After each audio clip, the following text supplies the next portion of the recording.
Hello and welcome back to another episode of Between the Studs. I am your host, Daniel, and I am joined today by Ethan and Alex over here. And today we are going to be talking about Lego production errors. These are mostly relating to minifigs, animals, and things like that.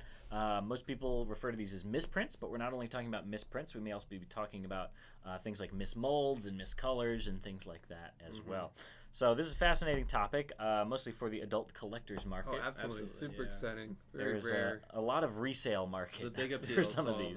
all the adult collectors for sure. Yes, absolutely. So we have decided to break it down by a handful of different categories for things that we are going to talk about. So we're going to start off with talking about minifigures. And our first category for that is going to be some vintage misprints. So misprints are something that not only seem to be more popular nowadays for collectors, but also more prolific, I would say. I think they happen more often. There were some more common misprints back in the day, but there are some rarer older ones. So you want to go first, Alex? What do we got over here? Yeah, absolutely. And I feel like this isn't something for a while that many people would look for. So especially finding these today, especially in really good condition, it makes it even rarer. So first off, we have the Black Falcon Soldier, just your regular one, but the Falcon on there is facing the opposite direction than it should be. Right. So that's just so cool. I mean, honestly, like even little things like that, it just like really ups the figure. And it's hard to know how many of something like this is out there. Yeah. Because of course, you know, Especially Lego would never want to admit this happened. So we also have from the Ninja line in the one late of my 1990s. Fantastic line. We have one of the Samurai. He's missing his mouth on the print. It just wasn't printed on there. So we have that one as well. Yeah, and you can see these are different prices as well. So, again, with the market, it can be really hard to kind of price these things. Oh, absolutely. But it's still really cool. Yeah. Especially for these older ones. I mean, they are very tough to price because, like you said, you just don't know how many are out there, and it's hard to say, what it's worth. These castle figs can be worth quite a bit. So this Black Falcon here, like you mentioned, so it's facing to the left instead of to the right, like the standard one. There are a few actually different misprints for Black Falcon figures specifically. So there's the one facing to the left instead of to the right. There's also one where the colors are reversed on the torso. Cool. So like the black and the silver colors are inverted. So this all has to do with like the pad printing process because the stamp is like picking it up through like I think it works kind of like screen printing T-shirts. There's basically like a thing where the design is cut out and that's how it's picking up the ink. So if somebody puts that in like upside down, that's how you'd get like the reversed ones, or you would get like the inverse if you did them like in opposite orders. Interesting. Yeah, I don't know. I think nowadays, I mean, it's still pad printed. It's not digital, but there must be something they changed about the way they put those in there, so you can't mix them up. That's really interesting. I was always wondering like why is the head face the other way? Did they come up with a whole new way to like print them or whatever? Right. I don't know. Yeah, that's really interesting. So there you go. There's some pretty cool vintage ones. I remember another one. We have this. It's a Black Knight shield. Actually, let's do this one too. And it's the blue dragon on there, but the dragon, the mouth was not printed on there. Oh, so even some parts and stuff like wasn't it Dragon Masters? It was actually the Black Knights. Oh, okay. Their shield. That's and really cool. they forgot to print the mouth on there. Yeah, so interesting. Very cool. Something might have been clogged up or something in the printing process. We can also talk about these for vintage. So this was the Count Dooku from 2002. And let's see, you probably know the most about this one. Yeah, that came out in the lightsaber duel set. I think it was called back in back in 2002. Was that just the one where he's on the blue the sand blue speeder? Yeah, with the speeder bike. We know you love to hear that. Yeah, there and were a lot of exclusive parts in that one. It's actually really cool because there's two different variants for that one. One of them has like the dark gray beard, and then another one has like a very light gray beard. Yeah, very noticeable difference. They're pretty similar to like the Qui-Gon Jinn variant or the Black Hair Kanan, but nobody really acknowledges this one, which is really strange. Well, there's no variant on Bricklink for that one. There's not a variant on Bricklink yet. And it seems to be more common. I think Justin said he thought it was like almost a 50-50 split. Which is very interesting. Because usually it's cut off and then changed a little afterwards. Yeah. But for this one, it kind of seems like it was just, I guess neither one is really a more rare mid-production than the change, other. Definitely one to keep an eye out on. Usually I would be interested it can take see. some time for Bricklink to acknowledge and, make different variants sometimes. Like The and Fox we'll get is to a good Fox example later yeah. on that. Yeah. I mean, it could have also been as simple as, just the lack of consistency and quality control that Lego had back then. This could have just been like that the ink pad was like running dry or something, True, yeah. like on your printer. Another one that always sticks out to me is the classic Boba Fett helmet, because it was printed from the two sides. The line in the middle on the head almost never lines up. They're always misaligned. It always looks Even like he's on like Jango Fett. raising an eyebrow. Yeah, Jango Fett. It's the same helmet. Yeah, that's so because true. they printed it from the two sides rather than like front and back. Like That's normal. so true. Yeah, kind of a common one that doesn't really necessarily even qualify as a misprint, because basically all it's of it, just yeah, each one's a little unique. Yeah, if anything, it's you're luckier or rarer to find one that does line up. Yeah, honestly. But there you go. There's some cool vintage misprints for you. A little bit of a history there. Yeah, and if you know of any other ones, especially the vintage ones, leave a comment. Let us know. I'm sure there's. We tons all love missing. learning about this, and we know it's you're very all tuning in to fascinating. learn more too. Yeah. So. Absolutely. Next, we'll move on to some known misprints. Now, most all of these are going to be Star Wars related, but what would you say is your favorite one out of this list, Ethan? As far as like all the factory and perfection ones, the smooth hair Leia is the coolest in my opinion. Yeah. I think that is such a unique thing, and the fact that it was like a whole different like molded piece that's just worth hundreds of dollars is crazy. It just doesn't have that texture. Yeah, I think that's like the coolest thing ever. Yeah. If we get another one, I'll probably try to buy it. we get them every now and then. Yeah, I would say we probably get a couple of them a year. Yeah, maybe I think last through. year we had one or two. And it was really sweet. We had one that was sealed in the Tantive, right? And one of our employees bought it and took the smooth hair Leia out. I was like, okay, all right. Yeah, I think there's actually a smooth hair Leia currently at the Orlando location. Oh, maybe so. Check the website. If anybody wants that. Yeah, it's nice. On our website, we have a tab of just misprinted minifigures. Oh, really? I haven't seen that yet. That's really solid. That's really. If you're looking for just the misprints themselves, we put everything together for you. So good. That's great. All of these should be in there as long as they're tagged incorrectly. If there's one you see here, it should still be on our website. If it's not in that misprint collection, just make sure to search that fig. But they should all be in that misprints tab. Smooth hair Leia is an excellent one. Do you have a favorite one, Alex? It's hard. I mean, I'm really excited about the Qui-Gon right now just because it's so new. And there's probably now so many memes about the reddish brown Qui-Gon. Well, let's talk about it. Let's talk about the Qui-Gon. What's going on with that? So, you go ahead. Alex, if you want to take it, or you want me to do it? You can go ahead, yeah. All right, so... At the time of filming this video, this is very... last week... very new. Yeah, at the time of this video, last week, everybody found out there was a different version of the Qui-Gon Jinn that came in the Sith Infiltrator from last year. Yeah, M&R really put that out there last week. He kind of broadcasted it to everybody, so it was more public knowledge then. And apparently, after... Well, the first 11 weeks had a reddish-brown beard on the Qui-Gon Jinn minifigure. Then...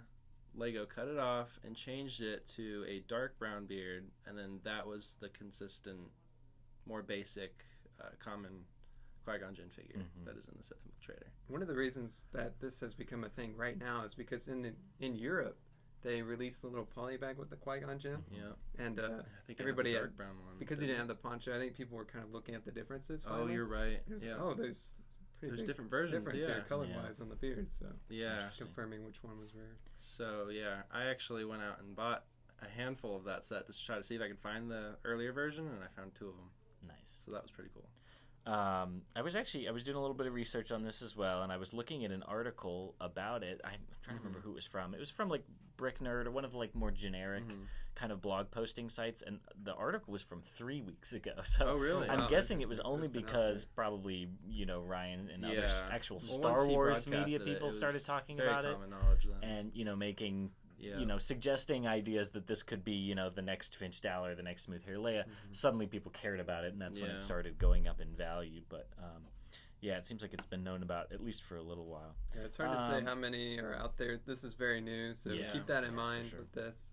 And they, like Ethan said, he found some in the store, so there's still some. Yeah. I did find Check yours at home if you got one. See which color beard it's got. Yeah.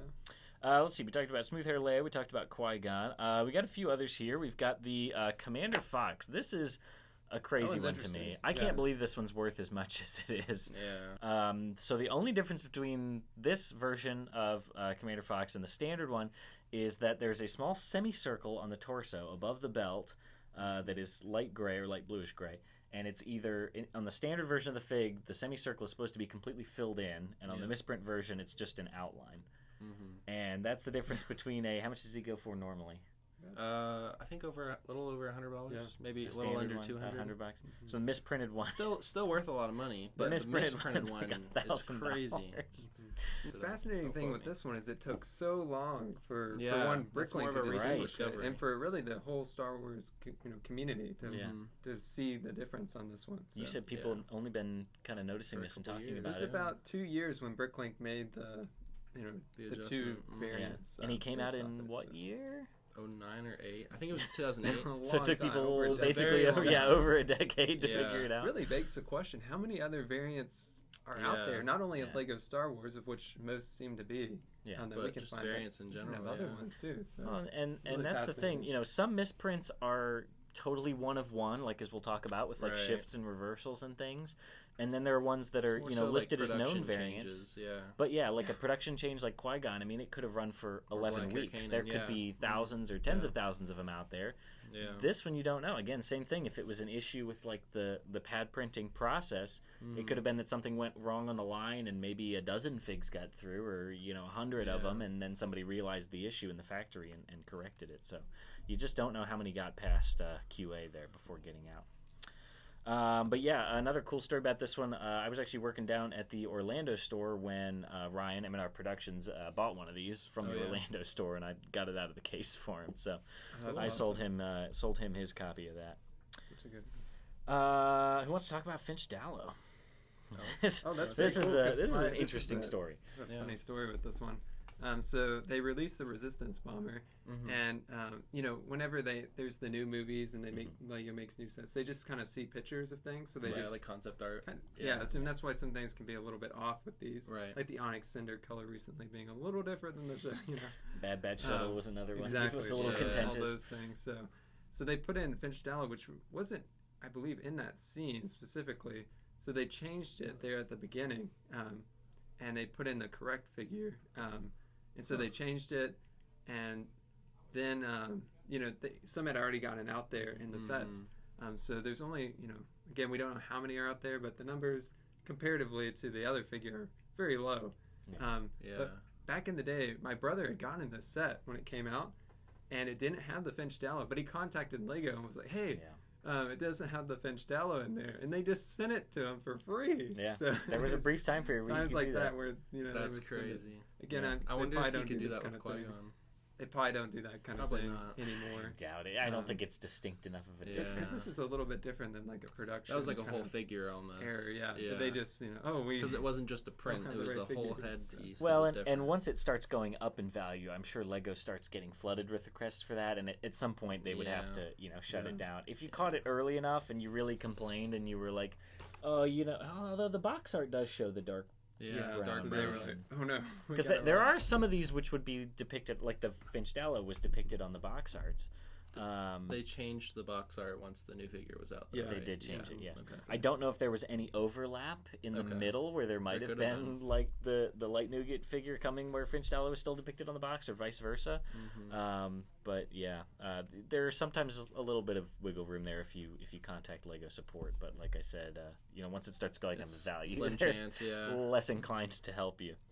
But a very cool story nonetheless, and that's another incredibly expensive one. He's well over $1,000. He's now, like about $1,500 now. Yeah, God, It's I think we just sold one recently. We just sold one. I know. I was hoping the package hadn't gone out already, or would have brought him in to show him off in this video, but it did get really picked cool up and shipped figure. out already. I'm glad they made him, but sad he didn't come out in anything. He's off to a very happy collector now. So. Yeah. Another one that was an interesting mid-production run change, Black Hair Kanan. Yeah, so he came out in I think it was the first few runs of the Ghost, and then they just changed it because I think they noticed his hair wasn't actually black in the show. It was dark brown. brown. That was another like concept art kind of thing? I think it was, and they were like, "Oh, that looks kind of funny. Let's just change it to dark brown so it's more accurate to the show." And eventually, the black hair version became very rare. And the molded hairpiece itself is not what's rare, right? That black hair, I think, comes in that's some a very other common things. piece. It's just the face print. The print, It's because of his eyebrows and his eyebrows, goatee. Yeah.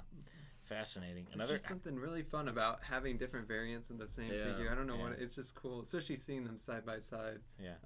It's so fun. Well, especially because most of these are Star Wars figures, which, of course, Star Wars completionist collectors and things like that are going to want to get all these kind of rare chase figures. Especially to complete a collection. So. Yeah, absolutely. That pretty much does it for known misprints, or ones that are actually categorized as variants on Bricklink. I'm sure we missed some though, so by all means let us know. We could only think of Star Wars ones. I'm sure there are some from other Ethan themes. and I were talking about this. Speaking of smooth hair, Leia. There wasn't only the one from the Tantive IV, but there was one from like a Millennium, like the Hoth version of Leia. That also has smooth hair. Yeah, okay. That version was in the 2006 X-Wing and the 2004 Millennium Falcon. It's the same headpiece. It's just on that Hoth version of Leia that came out in early 2000s. That's another variant of that one. But yeah, same thing, but different figures. Very cool. Very cool.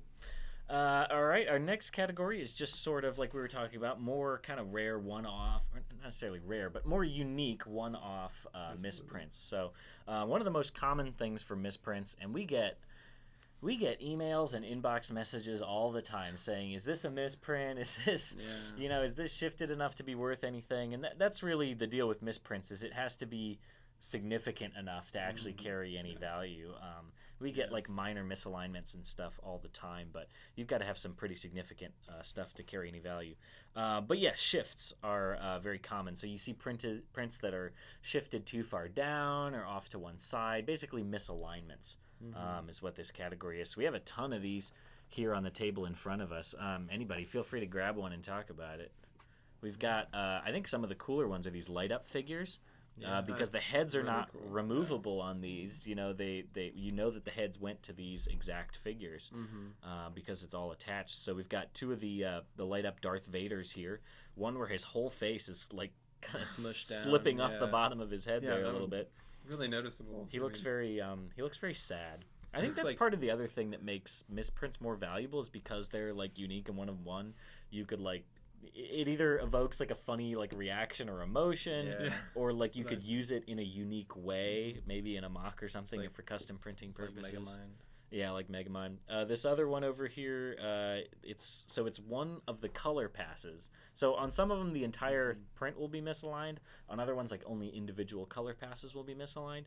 So in this one, the dark red, like the blood inside his scars, is like shifted way high up. So those are two of those that should both be on our website as well. What do you got there, Ethan? I have a clone gunner. I think he was from like 2016 or 2017. He came in that Republic fighter tank, and he's just got that like that. He's like totally slipping off the side and diagonal. On the total complete wrong side of his face. It's all smushed down, and it looks really funny. Kind of looks like somebody like ran him over with a printer. It only works on those helmets that come out or have different parts. It looks real funny. But it's hilarious. Yeah, and then let's see here. We also got a TIE fighter pilot who looks real derpy. Yeah, he's slipping off the right side of the helmet. They're real funny to look at. But they're super collectible and very unique, so I think that's no wonder TIE fighter pilots can't shoot. Yeah, right? You can't see out of their helmet. See out of that thing. Or breathe out of it, probably. Oh, gosh. I think that's the appeal for collectors, though, is there's only so many of these. And very unique. Yeah, it's really hard to say how many there are. One of the other light-up figs we got here, we also got the Anakin here with the face kind of slipping down off the front. Pretty fun. Let's see. Who else we got hanging out here? It reminds me is we also had a Two-Face from 2012 that came in that like Batmobile chase, and the like clean like normal human side of his face was all printed in purple because his like evil side of his face was printed in purple as well. Yeah, it was like all of the like the outlines of stuff. Yeah, like the outlines of the eyes. So he had like purple eyes and a purple mouth. Here, talk about that one. We got a Shadow Trooper here. It looks like. Yeah, that's cool. This, he's all like smushed down too. It's real funny. Now, it isn't just limited to minifigures. Animals also get misprints as well. So we have a Hedwig here where, I don't know what happened to this Hedwig, but you got the prints all over. The face is on the side of the eyes are like on the back. Yeah, everything's all over the place. She's so hilarious. Yeah, it's so great. All of them are, all of them are in different places. It's a fantastic misprint. I'm a huge fan of that. Because one of the yellow part for the eyes is like all the way around the back. Yeah, it just... this one, wow. That's fantastic. It's a fantastic misprint. The black part might almost be aligned with the gray feathers, but even still, it's like they're all just all over the place. Whatever.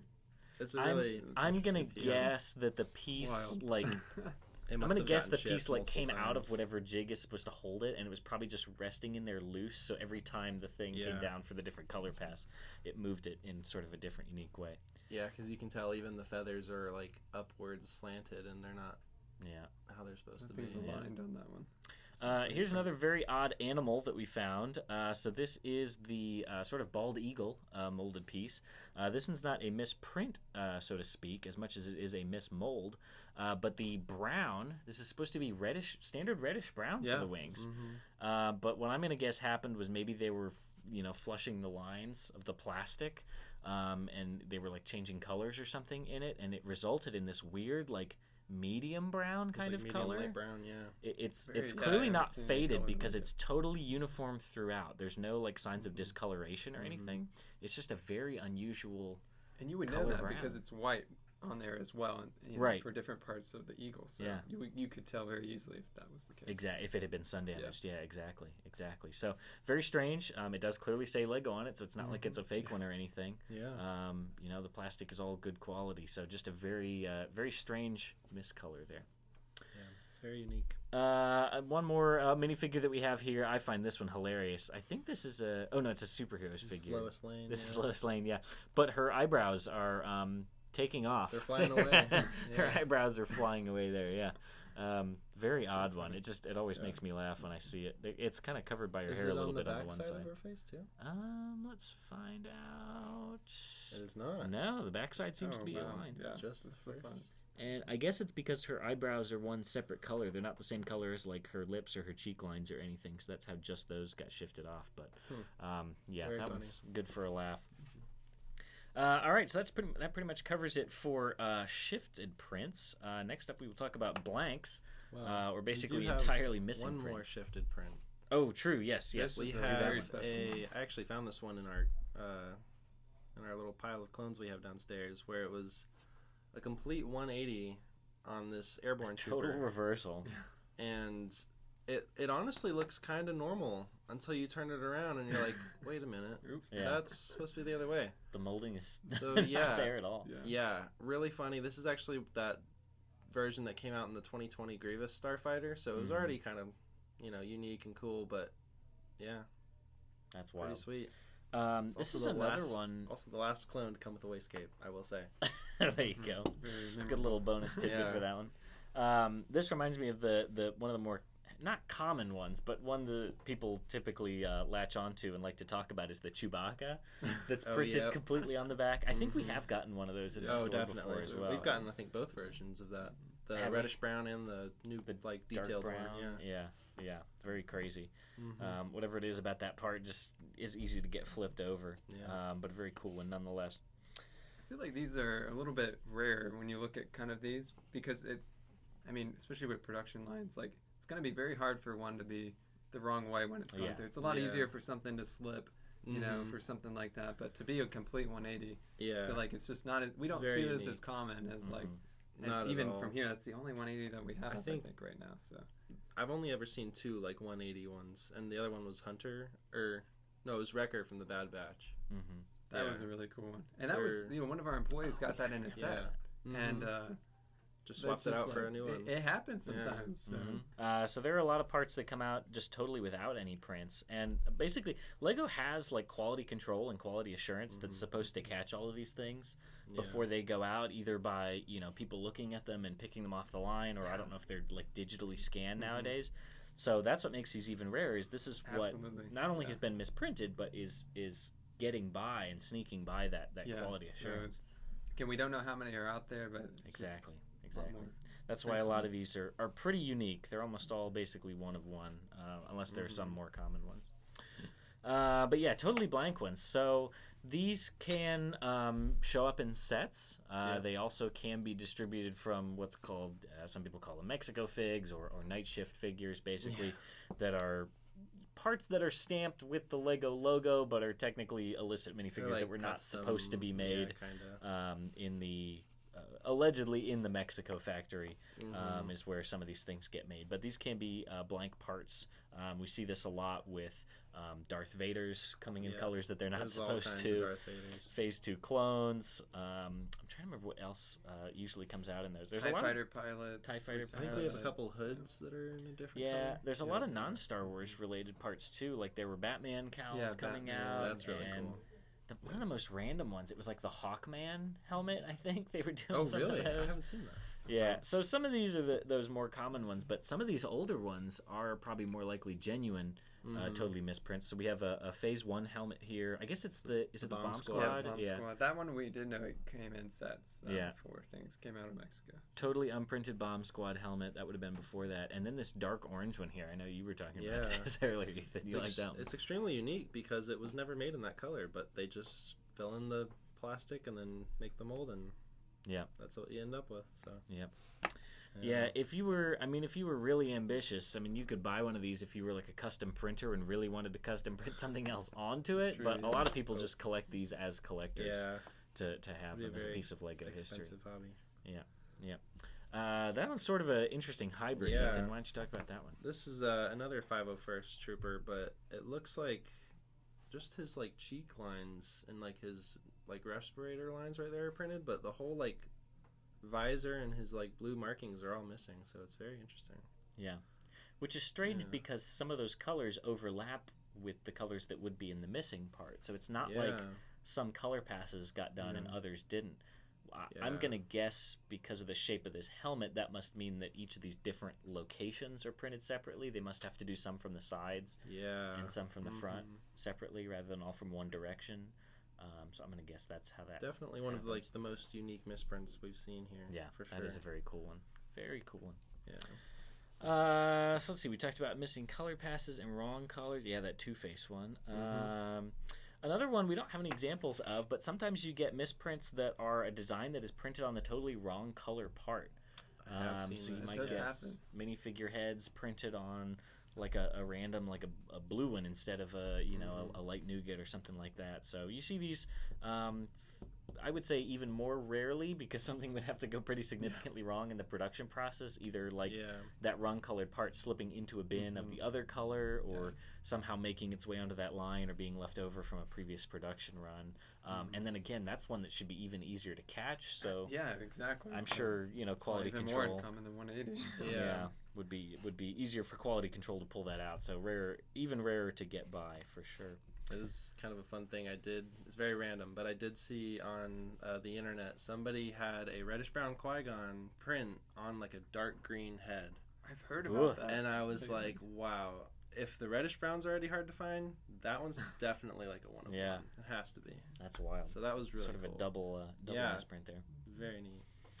One of our last ones we have today. This is sort of in line with the bald eagle we talked about earlier. But sometimes you get interesting fluctuations in color in the plastic. So this one here is the CMF baseball player. But the hips are printed on a piece that is, I'm guessing, basically marbled. It's like something between like a light gray and a dark gray. It should be. You can actually see a little bit of marbling in it in the back. Again, it's probably something where they were flushing the lines, changing the color of plastic, and it didn't quite get flushed all the way out. There is a whole devoted following as well in various like prototype parts groups to marbled bricks and bricks that are not in standard colors. And all of that has to do with the actual injection molding process and the way that the plastic is pushed through. So interesting. One of the most infamous examples of that is they're called Grangemouth bricks. It was like a specific factory in England. I think it was kind of similar to the Mexico factory where people were maybe doing something they weren't supposed to and mixing colors in together. You can read a lot more about it. I'm not an expert on Grangemouth bricks, but it is well worth looking into if you were interested more in like vintage production errors and mismolding things. There's all sorts of other types like Bayer test bricks and other things that come in all sorts of wacky colors and combinations things. That's really neat. I think that does it for all of our examples. Do you all have any other things you all want to talk about? I'd love to hear from you, Daniel, because we've talked about minifigures, animals, but there's also, like we talked about the shield that had a missing part from the Black Knights, but there are parts that are non-production parts, so colors they've come out with that you can't buy in any set. Yeah. So how did those come about, and what makes those rare. Yeah, that's a good addition. The most common non-production parts are typically produced for Legoland, for them building really like cool. the large models in the Legoland parks. They'll basically mold parts in colors that they don't appear in standard sets. So great for mock builders, especially. Exactly. Yeah. What you see a lot of, especially a little while ago, was light nougat bricks, because if they're building large versions of people or characters, they need those flesh tones. That's right. So you'll see a lot of standard bricks that didn't come in light nougat. Lego is making more and more light nougat bricks nowadays, especially with releases of sets like the Disney Castle. Right. Like that is the thing with non-production parts. They could come out at some point, right? Yeah. That's the other thing. That's actually we had an example of that recently. So we had I think it was the nougat. That's true. 1x4 bricks. Yeah. We had a bunch that were non-production. They basically came from Legoland or something similar to that, and it has now appeared in the what was it? The modular building, the Tudor corner. Yeah, the Tudor corner modular building. Modular. Yeah, really cool. And so now they're not technically non-production anymore. So we need to revise that listing maybe, or take another look at it.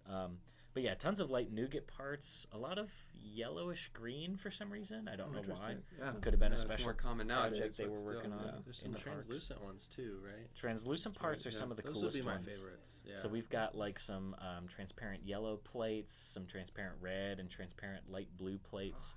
Cool. That are all very cool. And Lego, again, is making more and more of this type of stuff, but most of those ones, we have a whole collection on our website as well devoted to non-production parts. That's true, under the parts page. So you can check those out.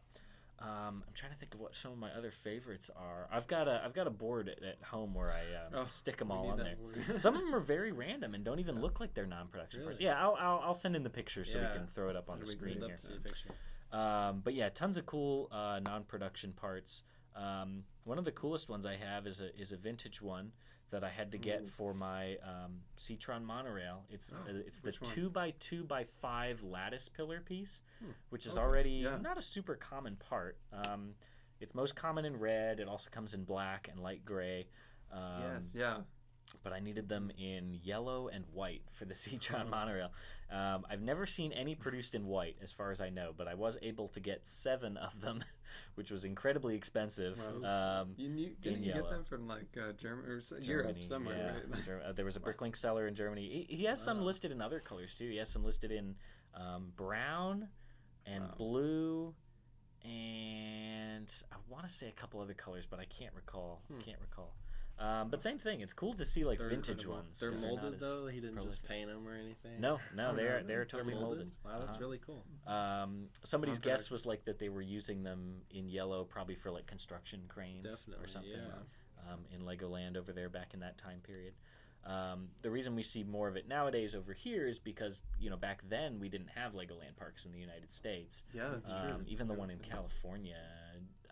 What year that opened. I know the Florida one was like 2011. 2000s, yes. Early 2000s probably, yeah. So if you want something from the 90s, it would have to be pretty early. But they're still making tons of cool parts for Legoland parks. I know Joey, who works at the one up in New York, built some mocks recently using red mixel joint pieces, and everybody's freaking out in the comments who didn't know that he worked there, and they're like, where did you get red mixel joints? Can I buy them? Can I buy them? And he was like, no, you can't buy them. That's funny.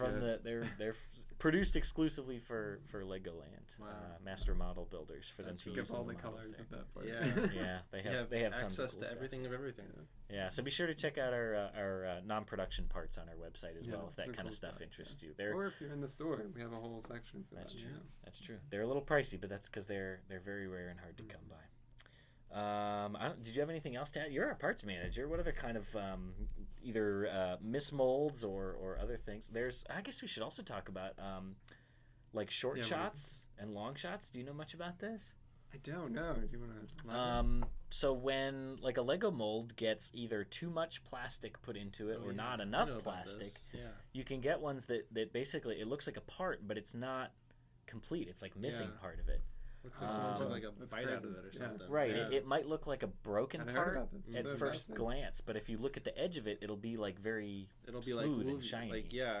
Because really, the liquid plastic is flowing through the mold, and if there's not enough plastic put into it, it doesn't fill the whole cavity.